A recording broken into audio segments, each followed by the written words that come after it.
membungkam NZR Sumbersari 2-1, Persibo lolos 8 besar dan jadi juara grup.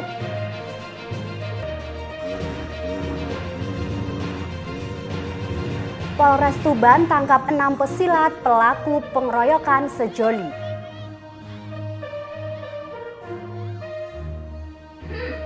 Assalamualaikum pemirsa JTV Bojonegoro. Selain dua informasi utama tadi, kami masih memiliki informasi penting dan menarik lainnya dari wilayah Bojonegoro dan sekitarnya. Inilah pemirsa sketsa Bengawan selengkapnya.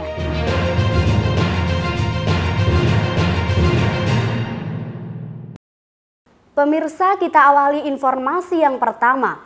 Persibo Bojonegoro memastikan diri lolos ke babak 8 besar sekaligus menjadi juara grup 2 Liga 3 Jawa Timur. Hasil tersebut didapat setelah Laskar Angling Dharma membungkam NZR Sumbersari 2-1 di Stadion Legend Haji Sudirman, Bojonegoro. Persibo Bojonegoro menutup laga terakhir grup 2 babak 16 besar Liga 3 Jawa Timur dengan hasil manis. Laskar Angling Dharma berhasil membungkam NZR Sumbersari dengan skor 2-1 di Stadion Legend Haji Sudirman, Bojonegoro, Senin sore. Meskipun kedua tim sudah dipastikan lolos ke babak 8 besar, kedua tim menampilkan performa permainan terbaiknya. Sejak peluit babak pertama, sejumlah peluang diciptakan oleh kedua tim. Namun hingga babak pertama usai, tidak ada satupun gol yang tercipta.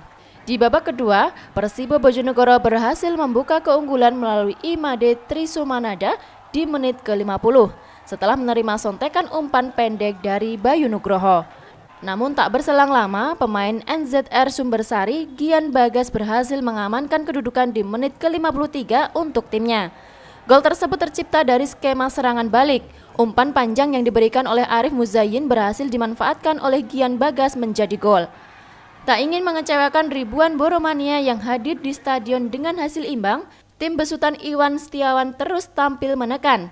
Hasilnya pada menit ke-68, Jonathan Sianturi menggandakan keunggulan Persibo Bojonegoro atas NZR Sumbersari. Gol ini tercipta berkat umpan manis dari Bayu Nugroho. Skor 2-1 untuk kemenangan Persibo Bojonegoro bertahan hingga babak kedua usai. Atas kemenangan ini Persibo Bojonegoro meraih poin sempurna karena selalu menang.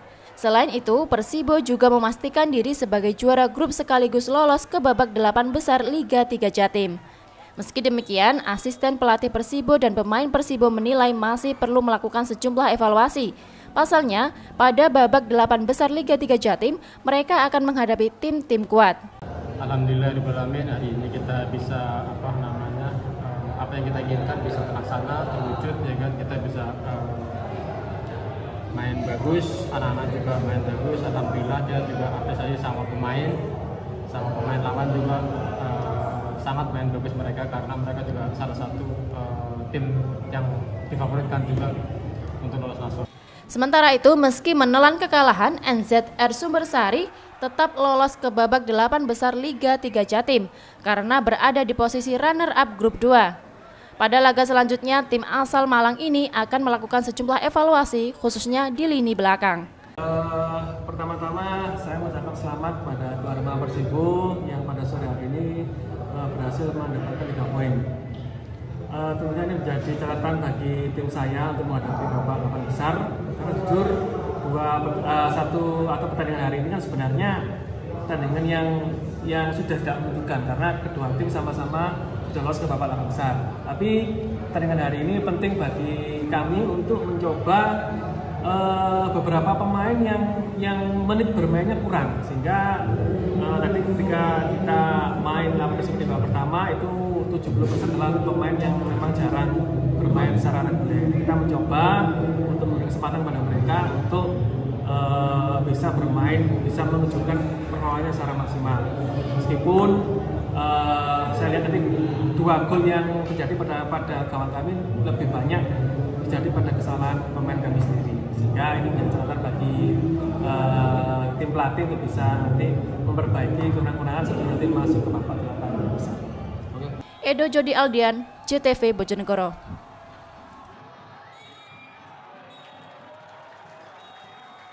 Sementara itu, sekelompok pendekar silat berusia remaja mengeroyok sejoli pengendara sepeda motor di Kabupaten Tuban. Para pelaku memukul dan menendang korban hingga terjatuh lantaran dianggap menghalangi laju rombongan konvoi. Belasan pendekar silat diamankan polisi, 6 diantaranya ditetapkan sebagai tersangka.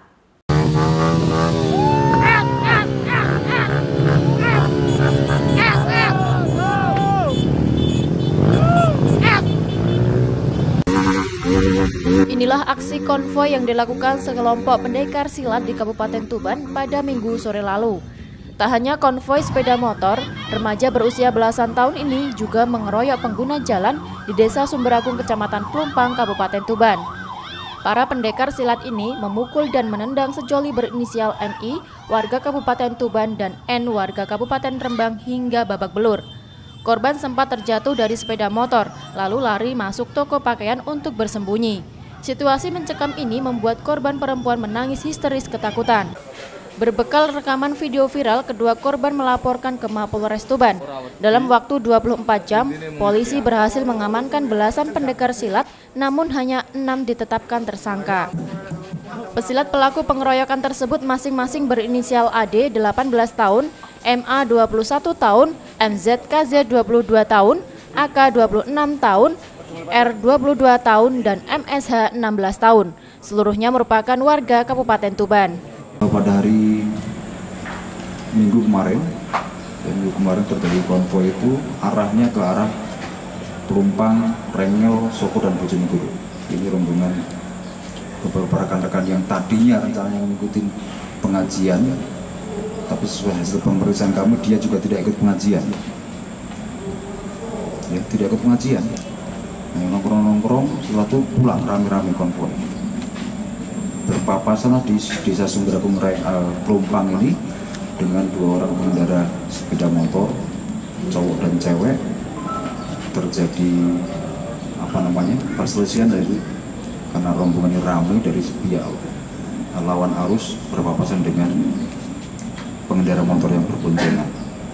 Spontan langsung terjadi perselisihan dan terjadi penganiayaan seperti yang direkaman itu. 2 orang.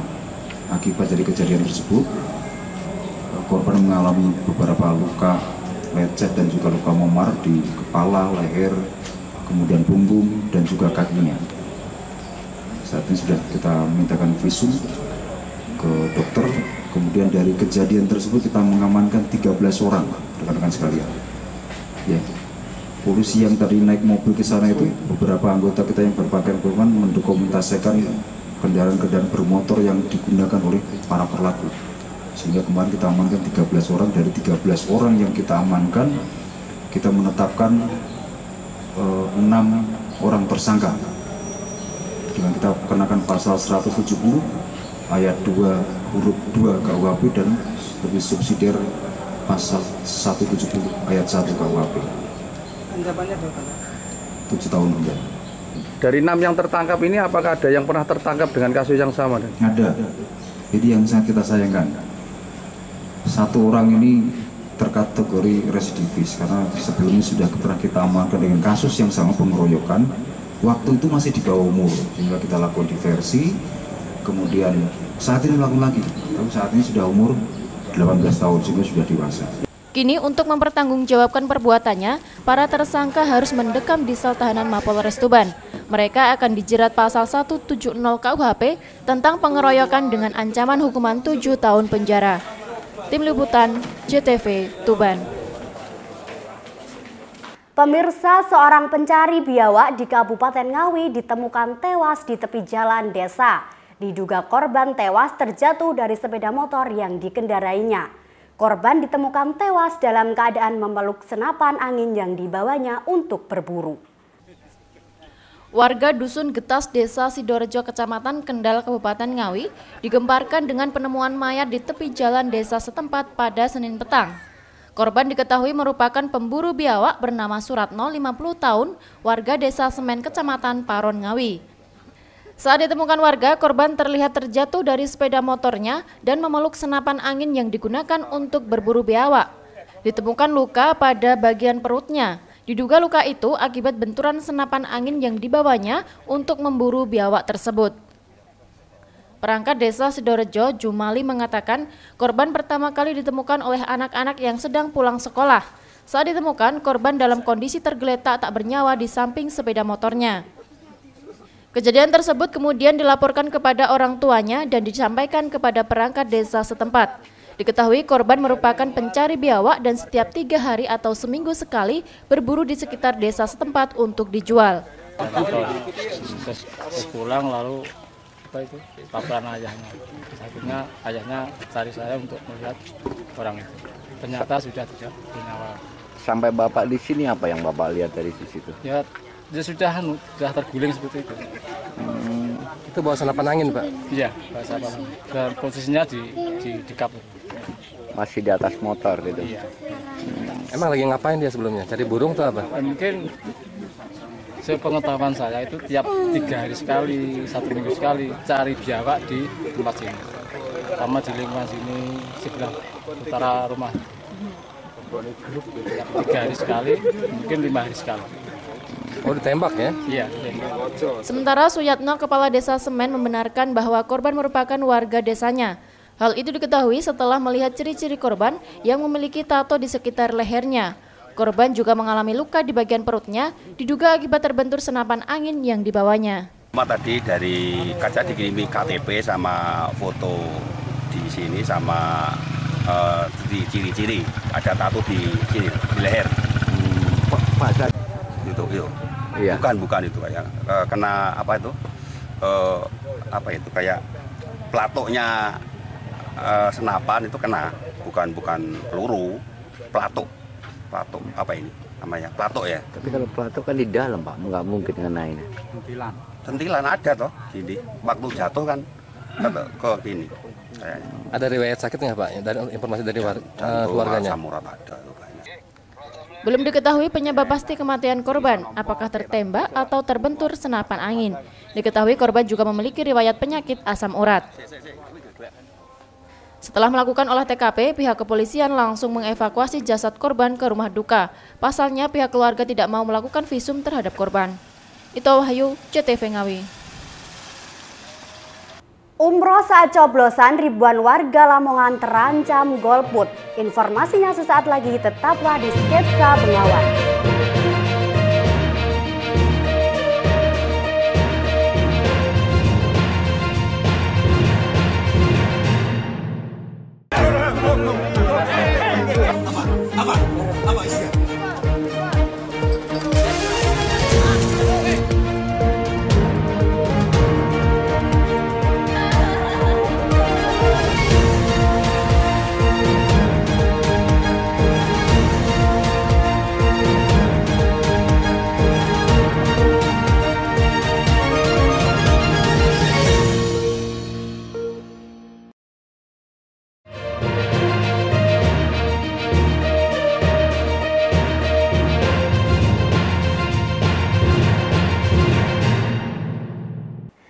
Terima kasih pemirsa, Anda masih bersama Sketsa Bengawan.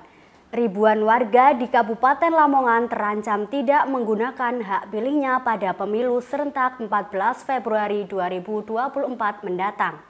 Pasalnya, mereka melakukan umroh bertepatan dengan hari pencoblosan.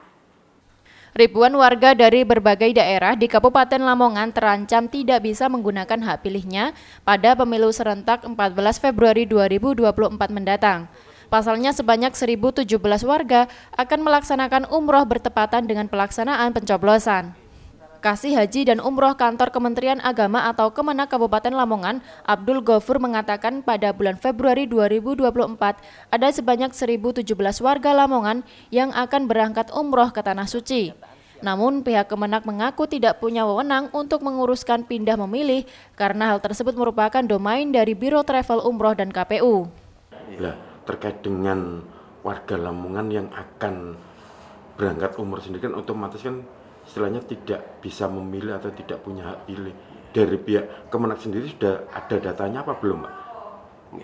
Itu sudah detail seperti itu kami tidak tahu karena itu kan kompetensi dan otoritasi dari penyelenggara pemilu kan dalam hal ini ya KPU. Saya kira KPU sudah punya cara pemberitahuan melalui dari alamat domisili ya. Kalaupun nanti penyoblosannya tidak bisa dilakukan, hak suaranya tidak bisa dilakukan di dalam negeri, saya kira KPU juga punya akselerasi untuk akses suara yang di luar negeri ya, itu kompetensi dari KPU. Sementara itu, Komisioner KPU Lamongan, Dewi Maslahul Ummah mengatakan hingga saat ini tidak ada satupun biro travel umroh yang melakukan pengurusan pindah memilih untuk para jamaah yang akan berangkat ke Tanah Suci. Padahal KPU sendiri memberikan kemudahan kepada semua orang untuk bisa memilih dimanapun juga, termasuk yang berada di luar negeri. Ada satu orang yang kapan hari datang ke KPU untuk melakukan konsultasi terkait pengurusan pindah pilih dikarenakan beliau akan melaksanakan ibadah umroh pada tanggal 14 Februari berada di Arab Saudi.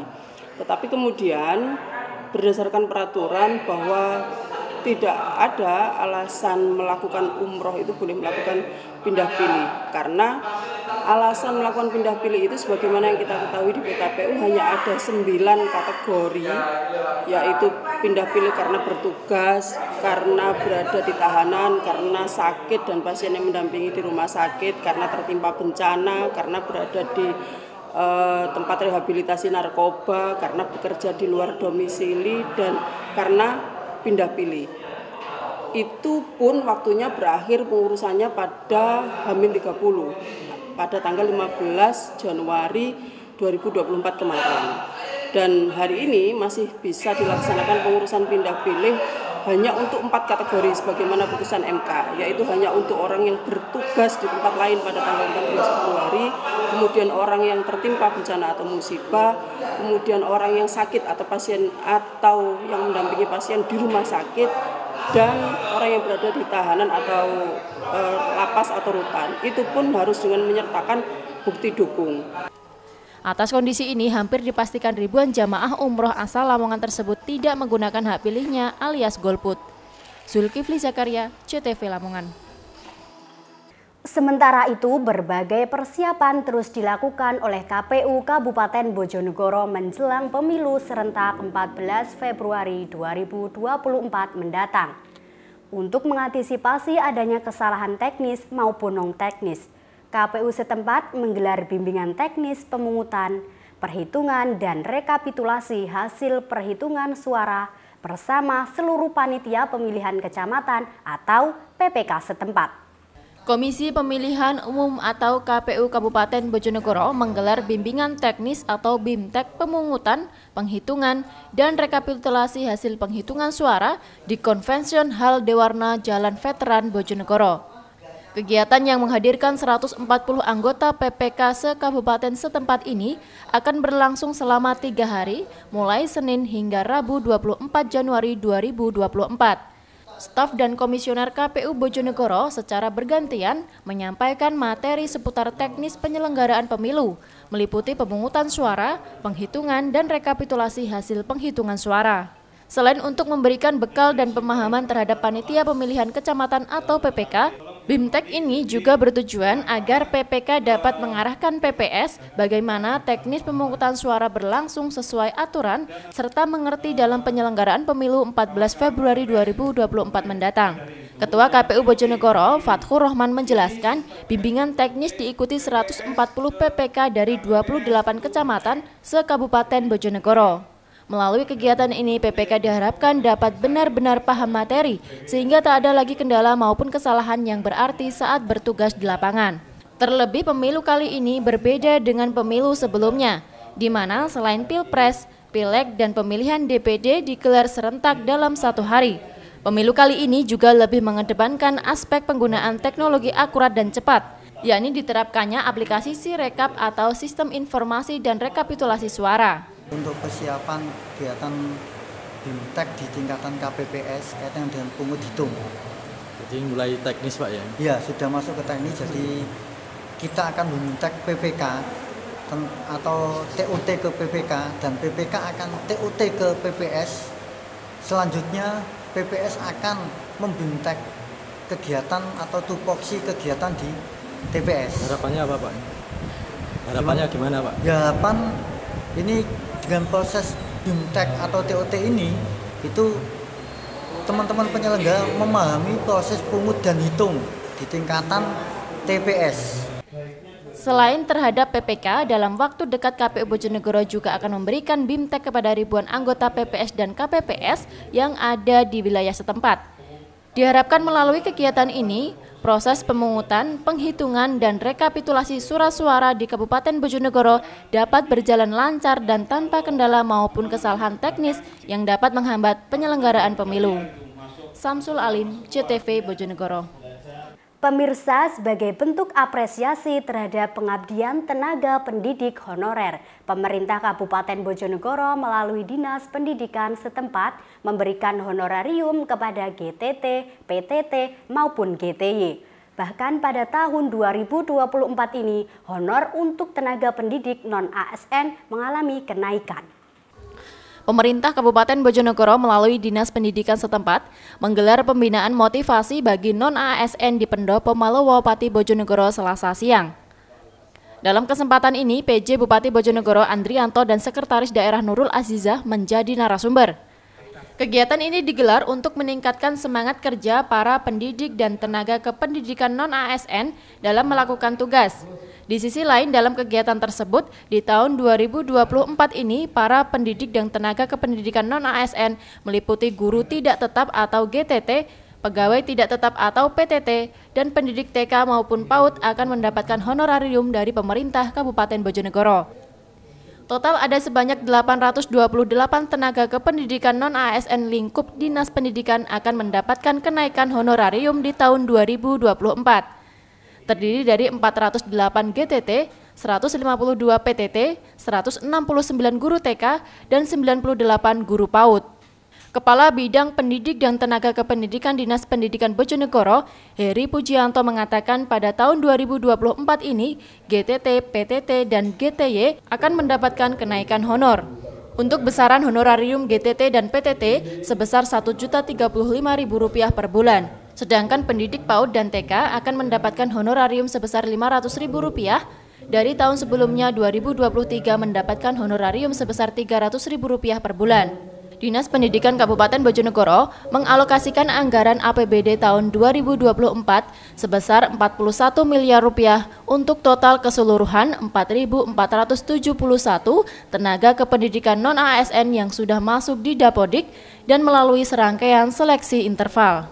Acara ini dimaksudkan adalah kepada teman-teman GTT dan PTT ataupun GTY dari TK dan PAUD yang rencananya tahun 2024 ini akan mendapatkan honorarium sebesar Rp1.035.000 untuk teman-teman GTT dan PTT, sedangkan untuk teman-teman dari pendidik PAUD sebesar Rp500.000. Nah, teman-teman sejumlah 828 orang ini, mereka pada tahun 2023 tidak mendapatkan honor tersebut. Nah, sehingga dengan adanya teman-teman GTT PTT yang diangkat menjadi P3K pada tahun 2022, sehingga teman-teman yang semula tahun 2023 ini belum mendapatkan honor, pada tahun 2024 ini kita berikan apresiasi kepada mereka untuk mendapatkan honorarium dari pemerintah kabupaten yang bersumber dari APBD. Edo Jody Aldian, CTV Bojonegoro. KPU Tuban mulai lakukan packing logistik pemilu 2024. Informasinya sesaat lagi, tetaplah bersama kami.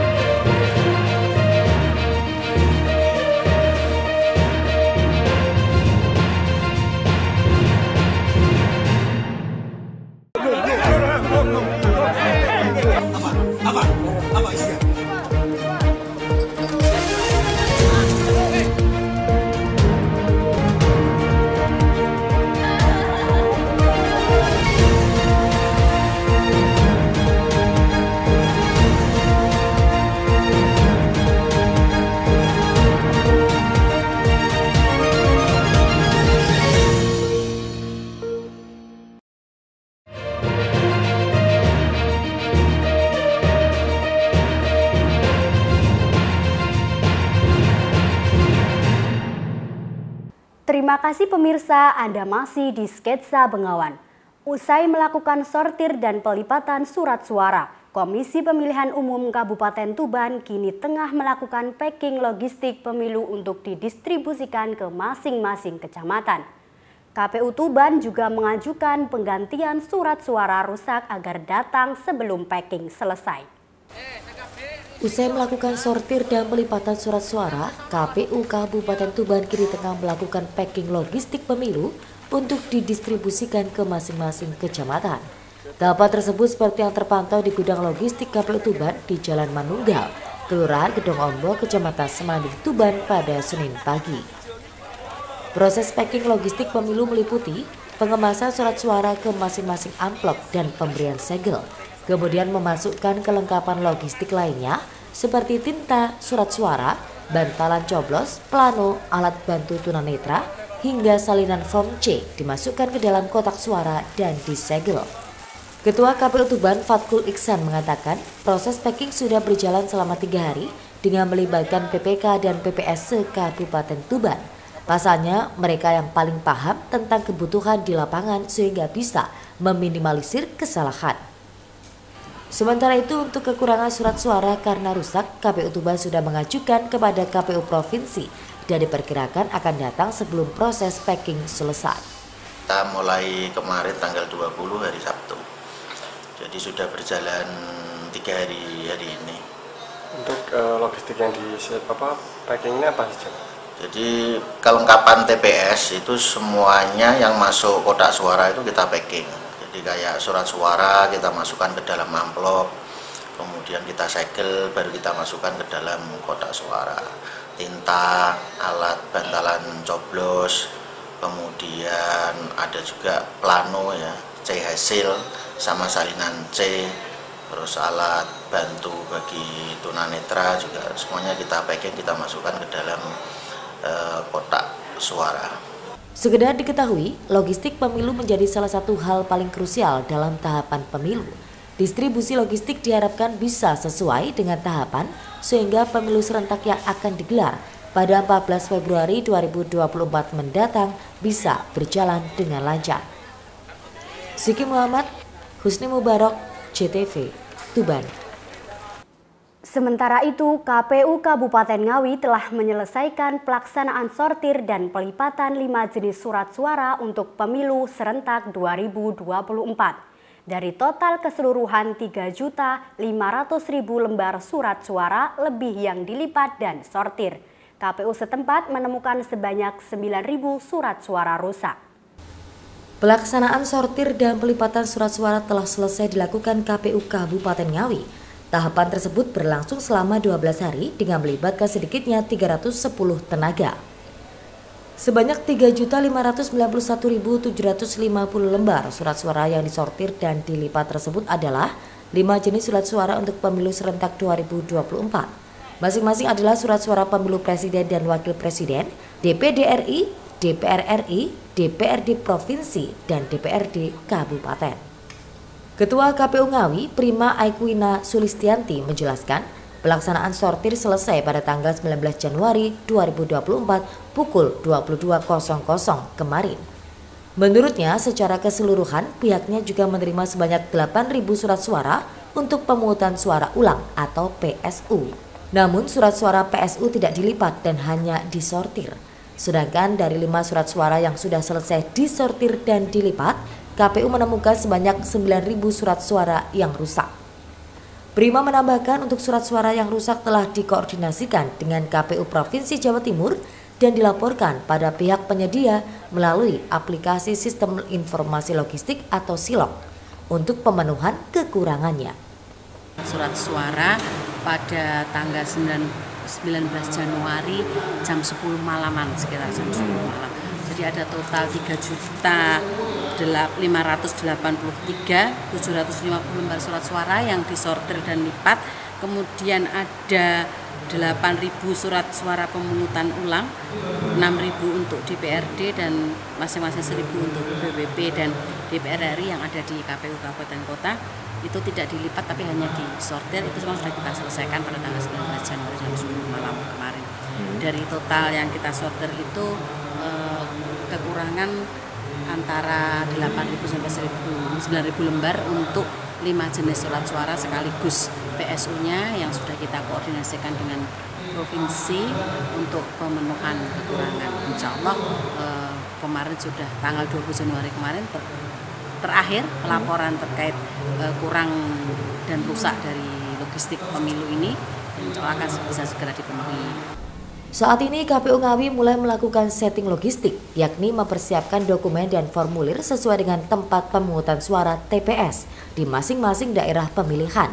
Sementara distribusi logistik ke PPK atau PPS ditargetkan pada 10 Februari 2024 mendatang.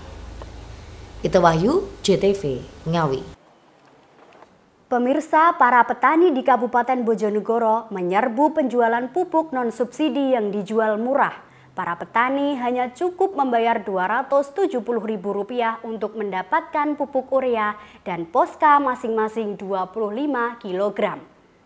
Ribuan petani di Bojonegoro mendatangi gudang pupuk milik PT Pupuk Indonesia di Kecamatan Burno, Bojonegoro untuk mendapatkan pupuk non-subsidi yang dijual murah. Direktur Keuangan dan Umum PT Pupuk Indonesia, Robi Setiabudi Majid mengatakan, dalam kegiatan ini, petani atau masyarakat akan mendapatkan diskon 40% untuk pembelian pupuk non-subsidi. Pupuk non-subsidi yang seharusnya dijual dengan harga Rp450.000 dalam gebiar ini menjadi Rp270.000 per sak atau 50 kg kepada 4.500 petani di Bojonegoro. Robi menambahkan kegiatan ini bertujuan untuk membantu para petani memperoleh pupuk dengan mudah guna mendukung program percepatan musim tanam awal tahun 2024. 4.500 itu per kupon petani mendapatkan jatah 25 kg urea non subsidi dan 25 kg NPK Posca Plus. Jadi semuanya ini pupuk non subsidi. Berarti sekitar 50 kilo kali 5.000, 250 ton. Per petani diperbolehkan mengambil satu pupuk urea 25 kilo dan satu pupuk Posca 25 kilo. Jadi paketnya itu total 50 kilo. Sementara itu, salah satu petani mengungkapkan, dengan adanya kegiatan ini sangat membantu para petani dalam memperoleh pupuk, sebab saat ini pupuk sangat dibutuhkan pada saat awal musim tanam. 270 per paket. Ya. Dapat berapa karung, Pak? Titipan. Ya, satu paketnya satu paket 2 karung. 2 karung ya. Kalau biasanya itu harga berapa, Pak? Satu karung. Kurang tahu ya. Enggak pernah beli. Belum. Rasanya gimana, Pak, ada program pupuk murah? Senang sekali, membantu. Terbantu ya, petani. Diketahui PT Pupuk Indonesia memberikan gebiar diskon pupuk non-subsidi jenis urea, nitrea, dan NPK Posca dan dilaksanakan di 30 kota di seluruh Indonesia selama periode Januari hingga Februari 2024. Samsul Alim, JTV, Bojonegoro. Pemirsa, informasi tadi sekaligus mengakhiri sketsa Bengawan edisi hari ini. Saya beserta seluruh kerabat kerja yang bertugas mohon undur diri dari hadapan Anda. Wassalamualaikum, salam JTV Bojonegoro.